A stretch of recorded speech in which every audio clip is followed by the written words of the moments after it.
بسم اللہ الرحمن الرحیم۔ السلام علیکم ورحمۃ اللہ وبرکاتہ۔ اگر ہم انٹرنیٹ پہ سرچ کرتے ہیں کہ دنیا کا سب سے تیزی کے ساتھ بڑھنے والا مذہب کون سا ہے تو ہمیں جواب ملتا ہے اسلام۔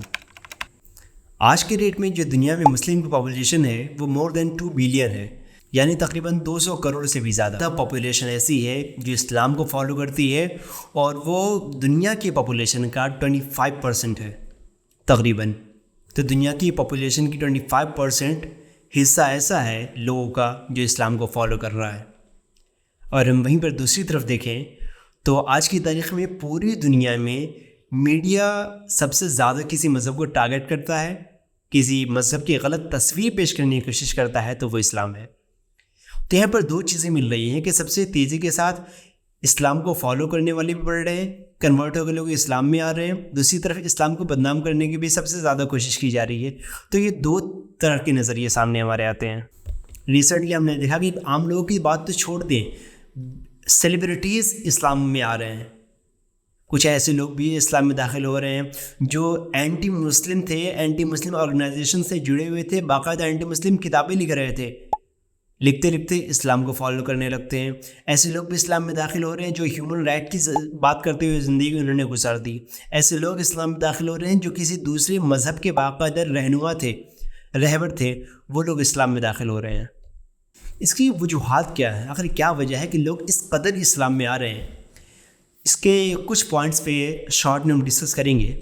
سب سے پہلی چیز یہ ہے کہ آج کے ڈیٹ میں جیسا ہم نے بتایا کہ میڈیا اپنی پوری کوشش لگا رہی ہے اسلام کو بدنام کرنے کی، اسلام کی غلط تصویر پیش کرنے کی۔ لیکن جو لوگ اسلام میں آ رہے ہیں نا، وہ میڈیا کو نہیں دیکھ رہے ہیں، میڈیا کے ذریعے اسلام نہیں سیکھ رہے ہیں، اور نہ ان لوگوں کو دیکھ رہے ہیں جو صحیح طریقے سے اسلام کو فالو نہیں کر رہے۔ مسلمان تو ہیں لیکن صحیح طریقے سے فالو نہیں کرتے، انہیں دیکھ کے لوگ اسلام کو نہیں سمجھ رہے یا مسلمان نہیں ہو رہے، بلکہ وہ دیکھ رہے ہیں ہمارے آخری نبی کریم صلی اللہ تعالیٰ علیہ وسلم کی زندگی کو دیکھتے ہیں۔ نبی کریم صلی اللہ علیہ وسلم ایک ایسی عظیم ہستی کہ جو مکہ میں جب پیدا ہوئے، جہاں اپنا بچپن گزارا، جہاں اپنی جوانی گزاری، وہیں کے لوگوں نے آپ کو الامین یعنی امانت دار کا لقب دیا، صادق یعنی سچے ہونے کا لقب دیا۔ حال یہ تھا کہ جب وہ ہر طریقے سے تھک جاتے تھے کسی معاملے میں تو فیصلے کے لیے آقا علیہ السلام کی بارگاہ میں آیا کرتے تھے۔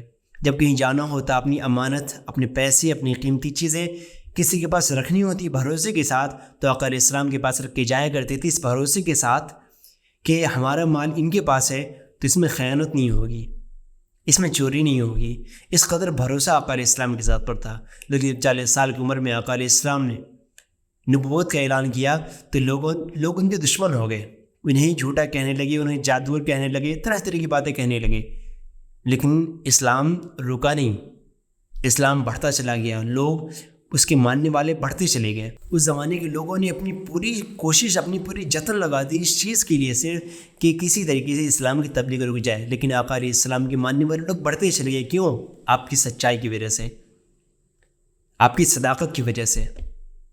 پھر وہ دور بھی آیا، وہ وقت بھی آیا کہ جب لوگوں نے آقا علیہ السلام کی بارگاہ میں ایک پیشکش کی کہ اگر آپ چاہیں تو ہم آپ کو بے شمار دولت دیں گے، آپ کو بہت زیادہ مالدار بنا دیں گے، اگر آپ چاہیں تو ہم آپ کو مکے کا سردار بنا دیں گے، اگر آپ چاہیں تو پورے مکہ میں جس لڑکے سے چاہیں، جس حسین عورت سے چاہیں، اس سے ہم آپ کی شادی کرا دیں گے، شرط اتنی سی ہے کہ آپ کو اسلام کی تبلیغ چھوڑنی پڑے گی۔ لیکن آقا علیہ السلام نے وہ جملہ ارشاد فرمایا تھا جو تاریخ کے صفحات پر آج بھی نقش ہے کہ اگر لوگ میرے داہنے ہاتھ میں سورج اور بائیں ہاتھ میں چاند رکھ دیں پھر بھی میں دین کی تبلیغ نہیں چھوڑوں گا۔ لوگوں نے کیا نہیں کیا آپ کے ساتھ، طرح طرح کے ظلم کیے، طرح طرح سے آپ کو ستایا گیا، اسلام کے ماننے والوں کا بائیکاٹ کر دیا گیا، انہیں کھانے تک کا سامان نہیں دیا گیا، لیکن پھر بھی آپ رکے نہیں، اور ظلم و ستم سہتے سہتے عالم یہ ہو گیا کہ آپ کو مکہ اپنا پیارا وطن چھوڑنا پڑا، مدینہ گئے۔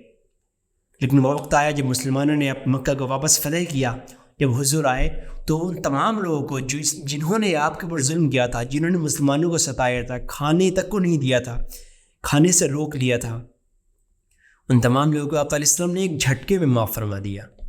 آپ کی آقا علیہ السلام کی ان چیزوں کو دیکھ کر کے لوگ اسلام کے دامن میں آ رہے ہیں۔ کہ جس کے پاس ہر چیز تھی، جسے ہر چیز مل رہی تھی، مال دولت جو چاہے، شہرت، ہر چیز ملنے کے باوجود تمام چیزوں کو ٹھکرا دیا اور اپنے مذہب، اپنے دین کی تبلیغ کی۔ عاجزی کا عالم یہ تھا کہ اپنے اوپر ظلم کرنے والوں کے ایک جھٹکے میں معاف کر دیا، جبکہ سارے اختیار حاصل تھے، جو چاہتے وہ کر سکتی تھی ان کے ساتھ۔ اگر ایسا شخص سچا نہیں ہے تو کوئی سچا نہیں ہو سکتا۔ جس کے حالات یہ ہوں، جس کی زندگی ایسی ہو، اپنے مقصد میں کبھی جھوٹا نہیں ہو سکتا۔ ان چیزوں کو دیکھ کر کے لوگ اسلام کی طرف راغب ہو رہے ہیں، ان چیزوں کو دیکھ کر کے لوگ اسلام میں داخل ہو رہے ہیں۔ حالانکہ اس کے اور بھی کئی سارے فیکٹرز ہیں۔ اگر ہم بات کریں اس مذہب کی، یہ تو ہم نے اخلاقیات کی بات کی، اگر مذہب کی بات کریں نا کہ مذہب اسلام ایک ایسا دین ہے نا، چونکہ جب ایسا ہوتا ہے کہ جب کوئی چیز ہم ایکسیپٹ کرنا چاہتے ہیں تو ہمیں وہ چیز سمجھ میں آنی چاہیے۔ لاجیکلی جب ہمیں وہ چیز صحیح لگتی ہے تب جا کے ہم اس کو ایکسیپٹ کرتے ہیں۔ اور مذہب کے بارے میں بسا اوقات یہ کہہ دیا جاتا ہے کہ ارے یہ بس ماننے والی چیز ہے، دل سے اس کا تعلق ہے، اسے مان لو اور آگے بڑھ چلو، اس پہ سوال قائم نہ کرو۔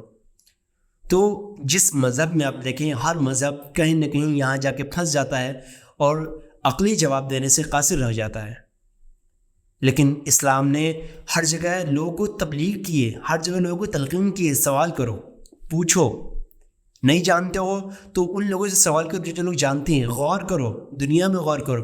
گویا اگر قرآن کا مطالعہ کریں نا تو ہمیں طرح طرح کی چیزیں ہمیں نظر آتی ہیں، طرح طرح کی یہ تلقین نظر آتی ہے کہ کہا جاتا ہے کہ سیکھو، سوال کرو۔ تو اسلام ایک ایسا واحد مذہب ہے جو ہر قدم پر لوگوں کو پوچھنے کی تلقین کرتا ہے، لوگوں کو یہ ترغیب دیتا ہے کہ اسلام کو سمجھو اگر ہم دین کو سمجھتے ہیں، اور لوگوں کو یہ ترغیب دیتا ہے کہ اپنے خالق کو سمجھو۔ اگر اپنے خالق کی جو ایک صحیح ڈیفینیشن ہونی چاہیے، جب تک ہم اس چیز کو نہیں سمجھیں گے تب تک ہم مذہب کو، تب تک ہم دین کو نہیں سمجھ سکتے۔ اس کے علاوہ اور بھی وجوہات ہو سکتی ہیں جس کی بنیاد پر لوگ اسلام میں آتے ہیں اور آ رہے ہیں، بہت ساری وجوہات ہیں، لیکن آج انہیں چند باتوں کے ساتھ اپنی گفتگو ختم کرتے ہیں۔ السلام علیکم ورحمۃ اللہ۔